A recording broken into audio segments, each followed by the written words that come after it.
গেছো? আরে বাবা, বিয়ে বাড়িতে কি আমি বাক্স বিছানা নিয়ে নেমন্তন্ন গিয়েছিলাম নাকি? জিনিস পেলে আমি নামিনি, নামলেন এক মহিলা। এখন ভুগে মরো বেটা সত্যহরি মুখুজ্জে।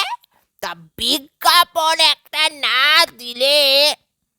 বধূ হাত তুলে বলল, মামা একটু আস্তে ভাঙো, অত শর্টকাট করলে চলবে কেন? পরিস্থিতিখানা বুঝতে দাও। মহিলা নামলেন জিনিস ফেলে, তুমি দিতে চাইছো কাগজে বিজ্ঞাপন? না বাবা, একটু বিশদ করো।